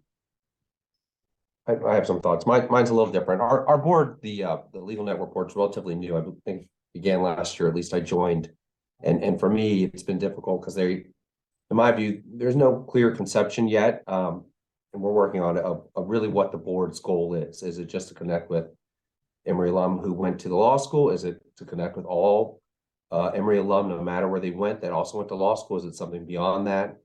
And I think that sort of trickles down into, we don't really know what our goals are, what we want to do. We're very active. We do something every month, whether it's with the board there, we're putting on a speaker series, I think in a week. So we're doing different things, but it's sort of like we're doing everything. And, for me, it's like, I would like to have a focus. What's the goal? So we can aim for it. And then you can say roles and responsibilities of who sort of is put in charge of those things. But, to that end, I'm coming to the board, I've recognized that, and this goes out to, I think, a couple of parents. I also have 3 kids, the youngest under 2. I think a way to get alumni a lot more engaged is at all periods, not just when they graduate, but, when they're having kids in different moments, there's different inflection points. And I think there's an opportunity, at least here where I am in South Florida, for more connection. I think there's a lot of people who are sort of isolated with their families. So that's something I've, at least in my position on the board, I know a lot of Emory families. I'm trying to connect them. I know there's a lot more out there and connect them. So just how can I bring other people to the table by showing up or doing whatever, but what can I do to get those people to show up too?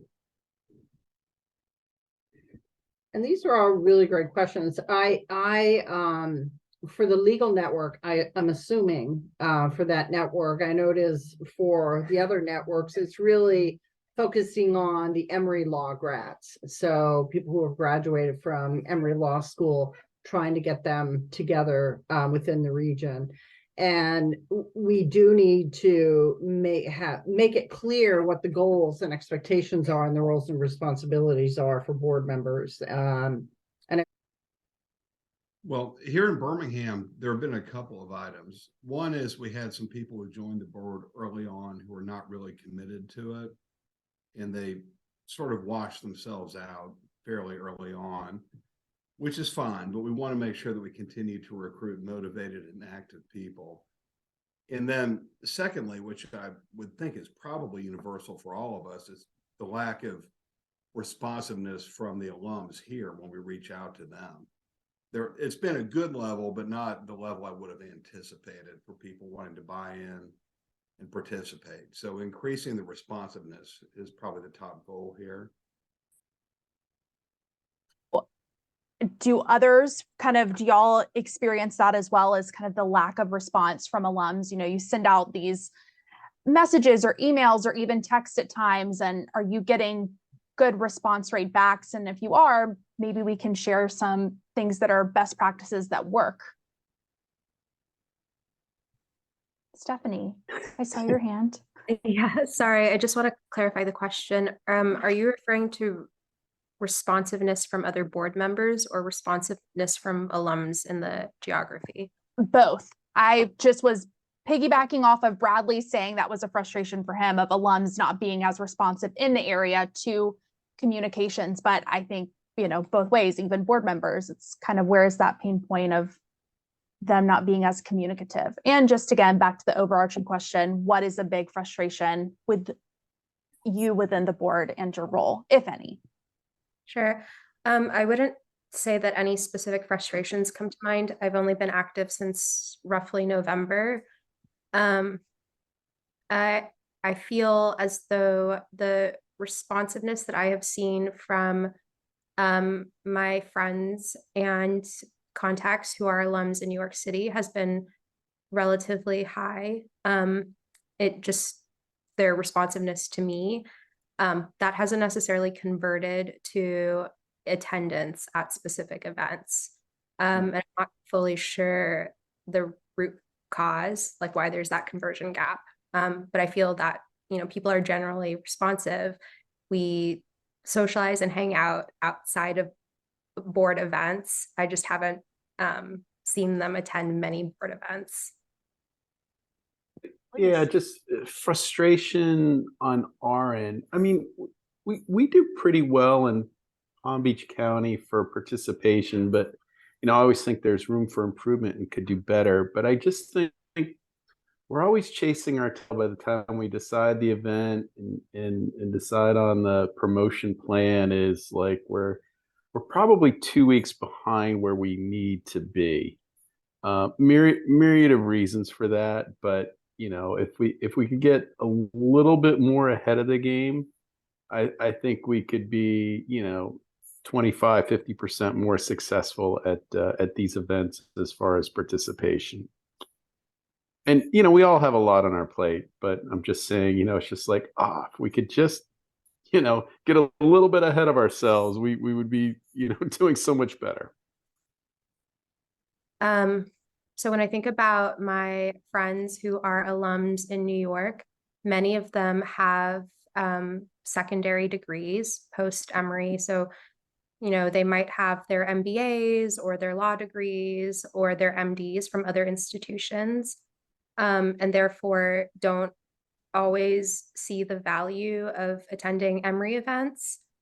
That being said, I personally do not have a post-Emory degree and probably won't at this point in time. And so for me, I've been going to these events a lot and trying to remind some of my friends that actually experiences at earlier institutions will matter more for them in terms of their professional development and career connections, although that's a little bit counterintuitive. And maybe it would be helpful to stress that. Stephanie, I'm curious, what is the camaraderie like among Emory people in New York City? Obviously, there are a lot of them there. When I was at Emory, there were a lot of students from New York. I assume there still are. Yeah. But you're also saying it's not necessarily easy to get people motivated. How does that work there? What's the feel to it?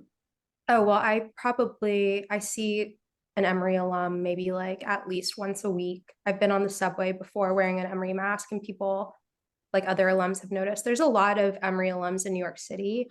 Right.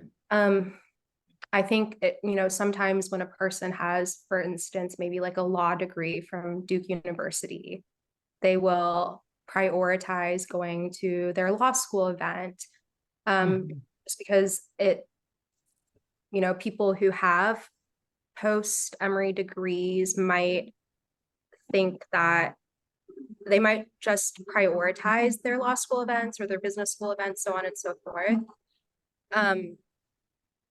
However, I think like when those same people transition jobs or when they are looking for other types of like professional support, they will often come back to like the Emory cohort. I think in terms of like your specific question around the Emory camaraderie, I'm sure it varies by group and class year. Stephanie, I think that's a really good point, and about maybe some alumni prioritizing post-professional schools.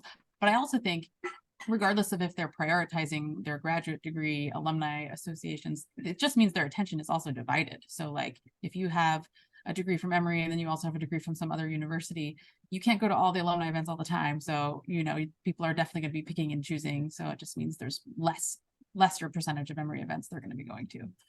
That's true. And even though it's counterintuitive, does anyone here know who James Heckman is? I think like a academic and researcher in the education field. One of my friends told me about him recently, so I've been really digging into his research.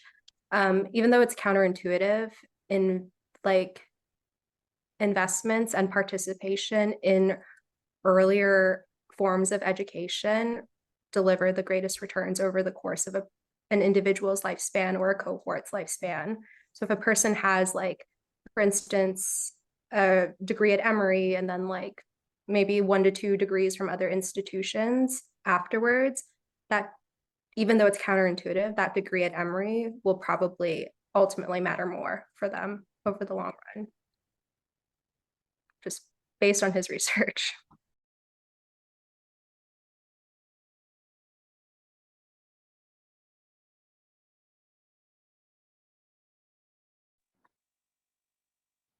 We send out That's notes after for every us. We meeting. only have 2 people, so, oh, go ahead, Linda. No, go ahead.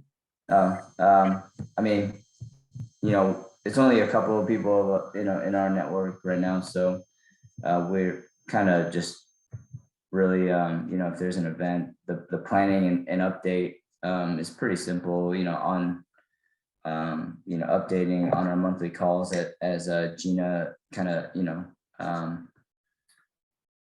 she kind of does a good job kind of summarizing each event and kind of where we are as far as Emory's tracking, what they're tracking, and then we just kind of update it as we go. So the few events that we do, I think it's not as far as the updating stuff goes, it's not too difficult. Gotcha. Thank you. Linda, what were you going to say? We do, since we have weekly meetings, we do have weekly meeting notes, and we have a separate person that's overarching for programs. We have 6 or 7 people on the board. There's not a ton of people, but we have one person that tracks all of the programs. That's their job. And we have another person that their focus is on the promotion of what's going on. And so we promote each activity by a Facebook posting. Facebook, you can sign up here, and links, as well as email blasts. So we try to get, each time we have an event, because we do one a month, we try to get that signups for that into 2 different emails, and we try to do at least 2 emails a month. So Gotcha.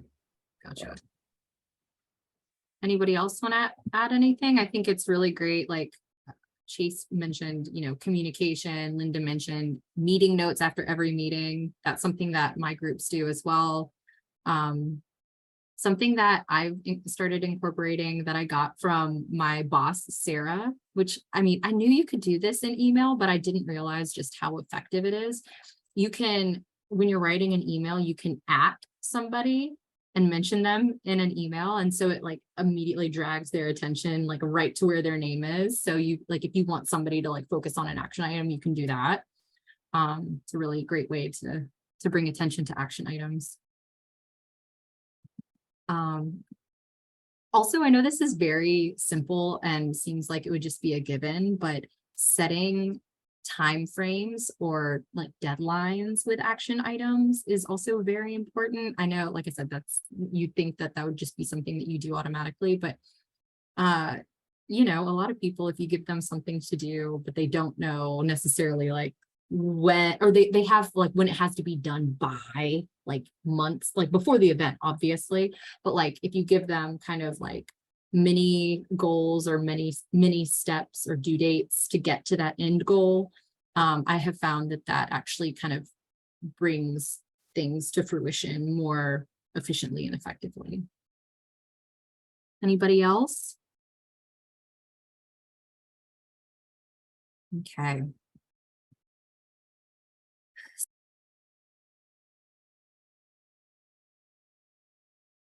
I got kind of involved from the jump when Austin, there's some emails going out about Austin alumni events. So I kind of have been participating with Gina and other folks for a little bit. And kind of, became interested in that way. And I wasn't sure I was going to stick around in Austin, but when I decided to stay, I figured I can join the board.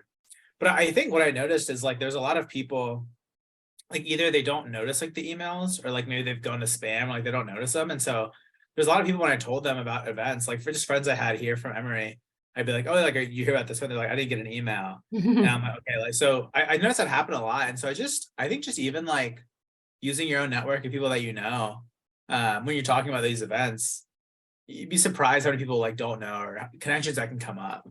Yeah. And I found doing that, I got a couple people onto those email listservs, and they're just kind of in the know for events. Gotcha. Anybody else? I'm so interested to hear how you guys get buy-in from your network members. For me personally, it was like going to events and then being tapped by a staff member sometimes just happen. Yeah. Yeah. Did with- Sarah tap you? No, it was Marche. Oh, Marche tapped you. Okay, gotcha. Yeah, I feel like that's like more often than not how board members come to be, but then there's some of those like really interesting organic, just they know somebody who knows somebody and it wasn't a staff person tapping. Yeah, because I had no idea, because you're not in the behind the scenes, so you're not even thinking, oh, there's boards and all that. You're like, oh, okay. So I think sometimes people would be interested, but they have no clue that that's what's going on behind the scene. Right. Yeah. I think people are surprised to hear actually that the way that these alumni networks function are based on like a board, a working board. Mm-hmm. Awesome. Anybody else? Jonathan or Linda or anybody? Yeah, I can share my story on how I joined the board. Yeah. So actually, I'm also relatively new. I've been with my board for a month now. And actually, I got recruited at homecoming. I came and I reconnected with an old friend. I didn't know she was part of the board. And then she shared the opportunity with me. And I was like, yeah, why not? And then it's been very exciting so far. Oh, that's so awesome. Yeah, homecoming is a really great time to just kind of like reconnect with people you haven't seen in forever, meet people, hear about a bunch of different alumni networks that we have. That's so great that you came out to that and that we were able to get you on one of the boards. Linda, were you going to say something? Yeah, we're fortunate to have two former development staff members on our board. They both retired. Carolyn Bregman and Samantha Renfro. Sam's from the business school, and Carolyn was with the EAA after being at the law school. And Carolyn called me and said, come be on the board. And I said, yes, ma'am. And which is what you say when Carolyn calls you. And I think it's that personal reaching out and making the request. And I already knew, and we have Andrea Casson on the board, who's a former EAA president. And I had the pleasure of serving on the EAA board myself. So you've got people, because we're old, we've been invested in Emory for a really long time. So to me, to be on this board is kind of easy because you've got some low-hanging fruit there. And they're retired. They are thrilled to have something to do, most of them. So yeah, power of the personal ask. Just Linda, is EAA Emory Alumni Association, is that what that stands for, the acronym? Yes, and then the EAB is the Emory Alumni Board. Sorry, I work in telecom, so acronyms are my life. I'll make sure. When I started at Emory in May, one of my starting documents was literally a Word doc of acronyms and their translation. So I feel you on that. Yeah, I agree though. I think it's that personal ask, that personal touch. I feel like the most successful board member, acquisitions have always been ones where you know that you need somebody in a role and you know the role that you need filled, and you automatically think of someone. And more often, sometimes they're not available or they don't want to be involved in that capacity or whatever, but sometimes when you hit that sweet spot and, there's an opening on your board and you have somebody perfect in mind, and their skill set, what they're good at, and, you can marry those two things. It's just a really great opportunity. That happened to me this past year with one of my board members. So, well, wonderful. I'm in a much smaller market than some, right? I'm in Austin, and our board has only, I think, 3, maybe 4 people on it. And so it's just like a very different field in Atlanta.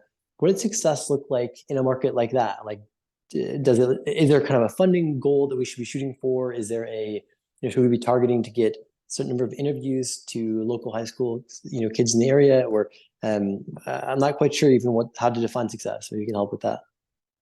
Yeah, and I think, go ahead, Veronica. The Emory alumni, the Emory Latinx group, I would say, is in a pretty similar boat. We have 3 to 5 board members, depending on the year, and a pretty small constituent group, even though we are primarily based in Atlanta.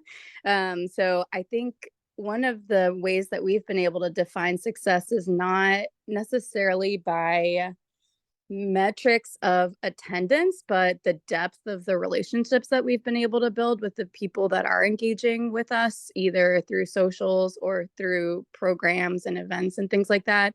And we sort of, we know that they're engaged. What I mean by depth is, do they come back? Like, do they re-engage with us? Do they continue the conversation? Do they say, hey, please let me know about the next one? I really want to be sure to be there. So our numbers have been not super high, especially not when I hear about what other organizations are doing. But if I remind myself, like, okay, we're still making those meaningful connections in smaller capacities, it really does matter. Great point, Veronica. And I love what you said about re-engaging. That is an amazing point. And anybody else have any comments before Amy or I jumps in? Yeah, I mean, I can share with you that the Portland network is, a relatively smaller alumni community, just in numbers, and we have 2 board members there. So yes, I think, to your point, you're not going to get 100 people at an event or 50 people at an event, but I think varying sort of geography, when you were speaking about the challenges for especially a bigger, more spread out city, we're definitely facing that in some of our networks on the West Coast. But again, LA has a huge number of alumni in the area, and we currently only have 2 board members. So those, building processes are, I think, an opportunity. It doesn't just have to be a challenge, because that allows you to add people and kind of adapt it to what you're finding your needs are as you're building your network. I wonder, are there other challenges to getting beyond geography of getting people out to events? I'm always asking my board member, you guys live there, what's a day of the week, a time of day? Do people want to come on weekends? Do they not want to dedicate their weekends? Is a Thursday night better than a Monday night? I love that sort of on the ground intel from you guys.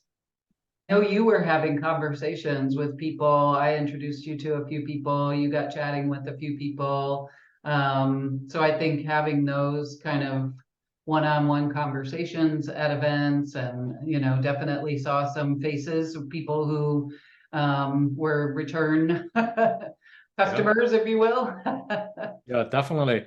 Actually, Amy, you asked me to reach out to a few, extremely helpful. Actually, one person, I remember I forwarded, he said, oh, I'm going to show up, but actually we met him, had a very nice conversation in person, sort of made a connection. And back to Letitia's point, like out of the meeting, I feel like I made 3 meaningful connections. That's a huge success for me. I don't have to talk to 20 people. I know those people, personally, we connect on LinkedIn or some other social network. We're gonna meet again. We find a common shared purpose. Super helpful. Definitely varies by region or city. And I think one thing is if you know that you are in a small city, I think that, or, you're hosting an Emory in your neighborhood, for example, that can be an opportunity to host sort of a smaller type of event. One of the things that Central Florida wanted to do is hosting at 6, it's called 6 at 6 dinner. And so the goal was to actually get 6 people to come to dinner at 6 o'clock. And so if you get that number, it's not a huge number, right? But that is a smaller event, and it kind of sets your expectations so that you know that you're going for 6 people. If it is a little bit of a larger event, did you get a new volunteer? That could mean a new board member. That could mean someone who is a lead for a board position. That could also mean someone to host an Emory in your neighborhood, right? or, you know, a happy hour event, having someone to actually host those, whether it's at their home, whether it's at one of their community centers or at their jobs. And so really, you know, tailoring that toward your network, I think is going to be helpful. You know, and also social media engagement. Are you increasing your social media engagement through these opportunities? A lot of times folks don't read our emails. So when you get people that coming to the event, are they connecting with you on social media? You know, that is a way to increase participation moving forward as well. How is your board doing? How are your boards doing in terms of gaining participation from other alumni in planning activities or serving on committees? I will say in New York, that is a frustration, in that we recruit board members, but not everybody shows up. As Arthur said, 90% of it is showing up, but not everyone shows up. And also realize how incredibly busy people are. And I think everybody has good intentions, and sometimes it's just not feasible. So I'd be curious to hear how are your boards doing as far as getting other alumni involved in committees and planning events, and just moving the needle to get alumni more engaged? I'd be curious to hear.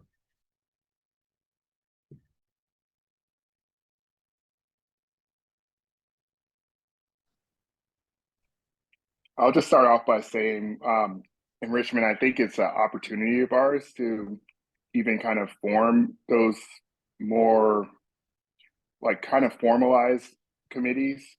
It's right now, it's just 3 of us on the board, and we are basically dividing and conquering on all of it. And I think there's opportunity for us to bring more people in.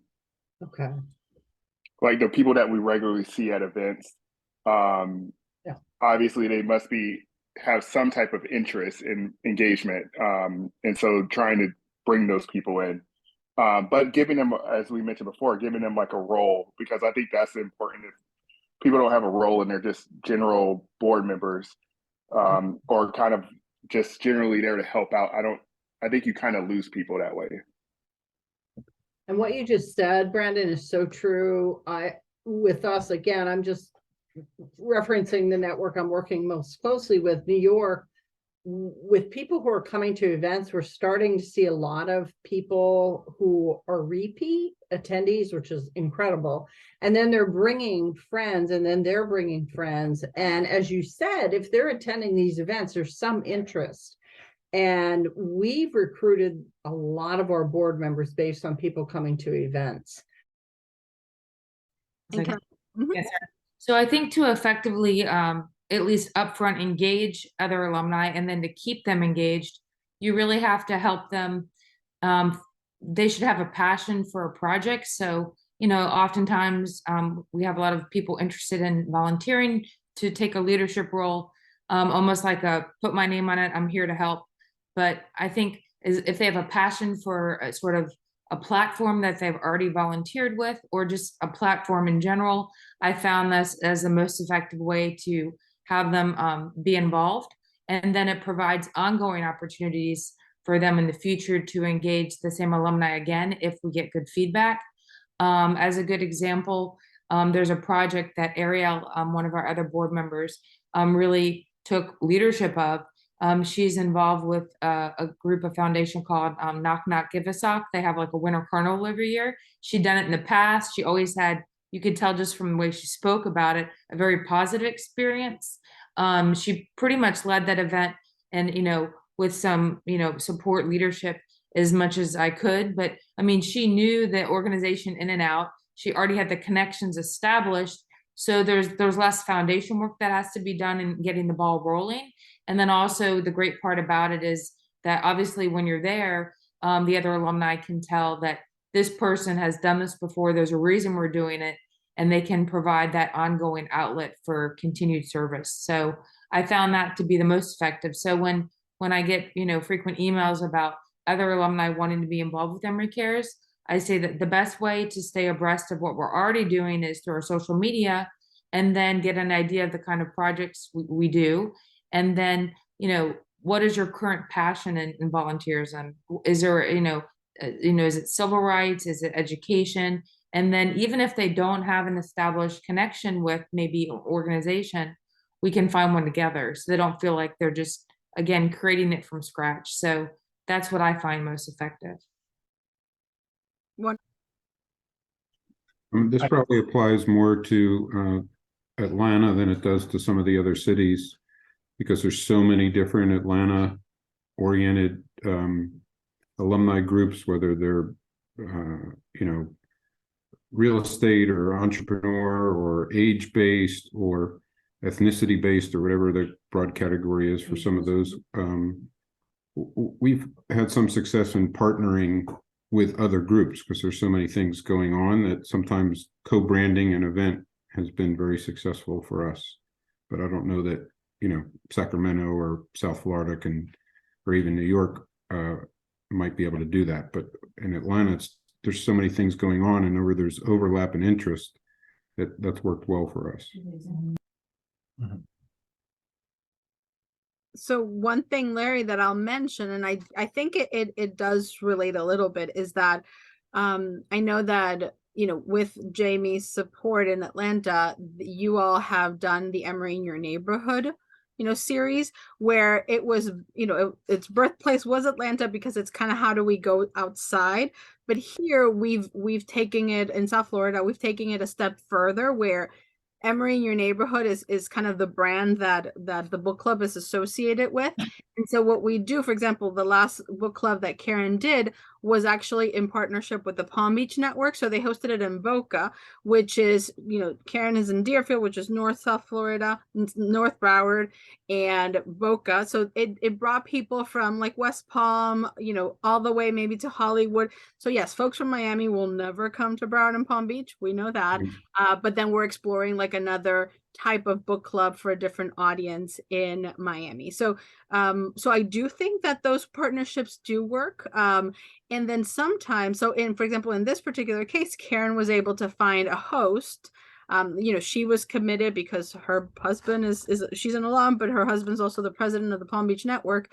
But he doesn't participate in the book club. So, we got her engaged as a host. So it's a new person who now gets coded as a network volunteer and ultimately gets credit on your behalf, right? Because you all, I know that we don't talk that as much as we should, but I think we should, is that part of the reason we exist as groups is to be able to get more people connected as volunteers, as donors, right? And as participants in activities.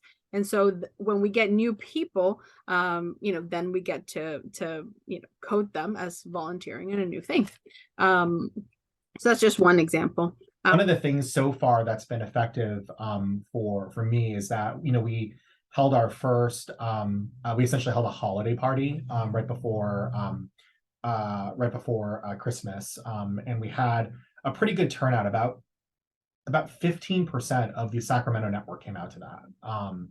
And, I used that opportunity to really elicit feedback from alumni, as at the first event on what kinds of things they wanted to see and learn about people's backgrounds. And you can sort of pick out who's more engaged, who wants to be more engaged, right, as opposed to maybe just coming and participating from time to time. And so for those folks, there were a handful of them. I reached out to them separately after the event, and proposed maybe we can do an event based off of your professional background or based off of your interest. And there was a lot of, I think, there was an appetite for that. And so, it seems to have developed, in somewhat of an organic fashion, but, those folks can potentially be, members of the board in the future, or at least, more engaged more than on an attendance level. And, we're kind of working through the kinks and planning out those events,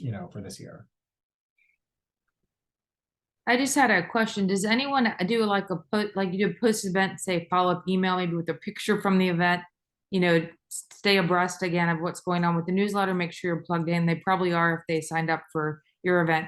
But also, does anyone do any sort of like quick survey, any feedback from the event, what did you find most and least valuable, any future ideas, you know, to engage them that way. I haven't really made that a consistent thing with getting like a survey put together, but I usually do like a follow-up email, very short, to thank them for their time and interest. So I'll say, Kelly, that's something that we've been speaking from a staff perspective, because there is no consistent way we go about doing it. So some folks in different networks have like a really long survey, and we know that people don't answer really long surveys. Some of our folks that work in the career development space offer like a shorter survey. So we're considering if there's something that we could do across the board. I have found, not in my role here at Emory, even when I worked in different organizations in another university, we had Net Promoter Scores, so kind of NPS, which is, would you recommend this to a friend? And it's a scale from 1 to 10. And that's curious to maybe test something like that, just to see if people would respond. My experience as a whole in marketing and in a lot of this is a lot of people don't answer surveys, but I think that if people did enjoy the event or have feedback to give you, that is probably the best way that you can solicit that, because most people are not going to blatantly email you unless they're really upset. And so I do think that that's something to consider. Yeah, I like that idea of doing just a very short touch point with people that they can choose or obviously not choose to participate in, as a chance both to get feedback on the event, but then also to solicit other activities that they might be interested in, or how they might want to become further involved in the future. My network is really just refledging. We haven't done anything in a long time. And even, I mean, I've been in Orange County for 9 years. And even when I first moved there, the events were few and far between. But just recently, like the past 6 months, we've had a few alumni come together, like 4 of us. And we had just a really informal get together at like a coffee shop and just planned out like, hey, let's do something at the beginning of 2023. We'll do something in January, something in February, something in March. And we just like planned it in 45 seconds. We're like, yeah, we'll do trivia night and we'll do this and we'll do that. And just whatever the easiest things. We just figured, you know, let's not try to go all out and get a big event. Let's try to aim for small and mighty. Like if we get 10 people to come out for happy hour, like that's a success for us. And so we just had the first one, and we did have 10 people come out to meet out for ramen, and it was great. So and at that meetup, there were other alumni there who we had never met before, who were expressing interest in doing outdoorsy things, like, hey, it would be great to organize a hike together. And so we have definitely gotten interest from people, and we have, I mean, it just happened a week ago, so we haven't even followed up with anyone yet, but I feel pretty optimistic about it. I think that we could leverage those connections into something happening. Figure out what qualifies as success or not. It'd be useful to get from the staff kind of key performance indicators or metrics on what makes a good event. How many people should be there? What should the response rate be? It'd be nice to, everybody responds to a target, right? It'd be nice to know what we're doing and whether it was a good event or a bad event, objectively speaking, for each size chapter, each age of the chapter, however you want to break it down. But you're right. I mean, we're kind of refledging ourselves, like you said. So, you know, is 20 people at an event a good turnout or a bad turnout? It'd be great to get some input on that. We're constantly evolving with that, and that is a constantly shifting metric.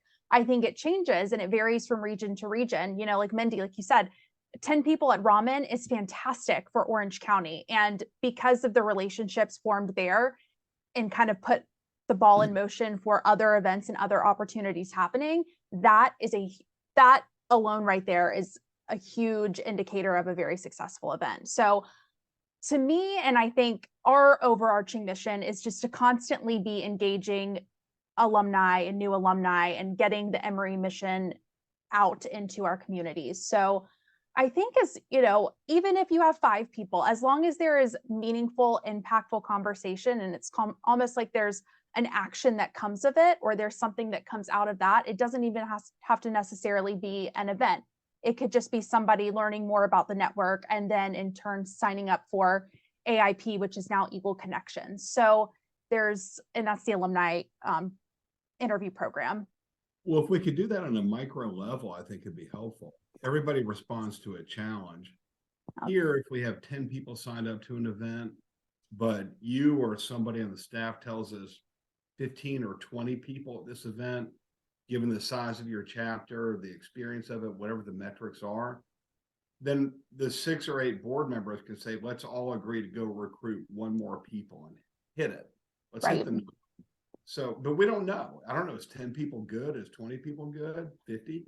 It's hard to know what qualifies as being a successful outing and whether our time and money is being well spent right now. Encourage all of you as well to get with your staff member to say, hey, let's talk about what that looks like for us. Where can we really measure us be having successful events? So Bradley, thank you for posing that. That's a very good question.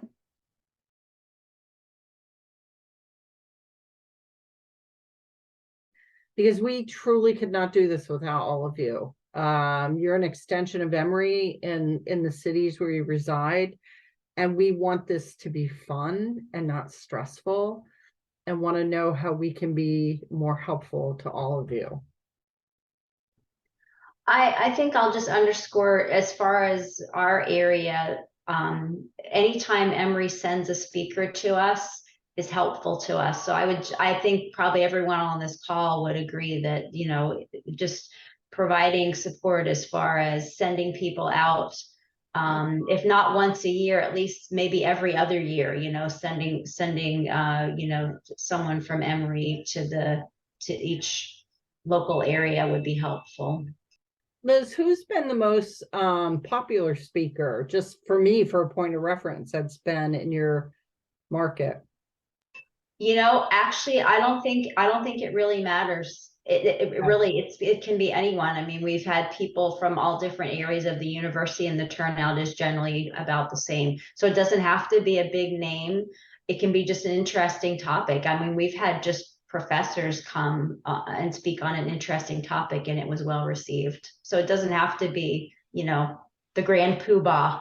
Okay, it doesn't have to be President Fenves all the time. Okay. So I had a question. One of the things that I'm always kind of grappling with being in Richmond, which is without traffic, less than 2 hours away from DC. Like what are, like, I don't know if Miami's similar, where like if Miami and Fort Lauderdale, are there 2 different chapters there? Do they collaborate? Are there one of the things is like, I'm thinking about the president trip. When he came to DC, I think it was during the weekday, and I would have loved to, you know, travel up if possible. If it like, and so if it was on a weekend or a Friday, it would have been a little bit more feasible. And so I just wonder how, when chapters are kind of closer to each other, you know, I think it would be nice if we could do a little bit more collaboration on those. Okay. And I don't know how that works in like the Miami area, because I think there are multiple chapters. Am I right? Well, Okay. there are multiple chapters in Florida because it's so spread out, but there are not multiple chapters in Miami. But I love what you're saying, Brandon, and I agree with that. And how like Richmond and DC could maybe collaborate on some events. Yeah, even sports events and those, you know, great. I can talk to, so there's a Miami network, right? Not just the legal, but the general. And then there's also Broward, which is the county out where Fort Lauderdale is. And I know they've tried to do events sort of in conjunction because there are, I think, are heavy alumni in both counties, both areas. And so it's just a matter of maybe something along the border, or there's a draw in one place or another that you're confident that the alumni will travel for.